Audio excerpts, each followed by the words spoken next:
గోపీచంద్ ప్రస్తుతం నటిస్తున్న చిత్రం గౌతమ్ నంద.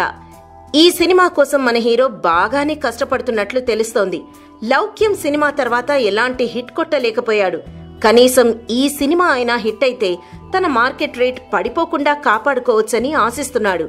ఈ మూవీ ఇంకా షూటింగ్ జరుపుకుంటోంది. కానీ ఈ సినిమా కంటే ముందు ఆక్సిజన్ అనే మూవీలో చేస్తున్న విషయం తెలిసిందే కదా. ఆ షూటింగ్ కంప్లీట్ అవ్వకుండానే కొన్ని అనివార్య కారణాల వలన మధ్యలోనే ఆగిపోయింది. అయితే ఆ మూవీ ఇప్పుడు మళ్లీ రీషూటింగ్ జరుపుకుంటోందట. ఇది త్వరలోనే షూటింగ్ కంప్లీట్ చేసుకుని మేలో రిలీజ్ చేయనున్నట్లు దర్శక నిర్మాతలు వెల్లడించారు. ఆక్సిజన్ మళ్లీ సెట్స్ పైకి రావడంతో గోపీచంద్ హ్యాపీగా ఫీల్ అవుతున్నాడు. ఇందులో రాశీ ఖన్నా హీరోయిన్ గా నటిస్తోంది. వీళ్ల కాంబినేషన్ లో జిల్ సినిమా రిలీజ్ అయి పరాజయం పొందింది. కనీసం ఈ సినిమాతో అయినా హిట్ పేర్ గా గుర్తింపు తెచ్చుకుంటారేమో చూడాలి మరి.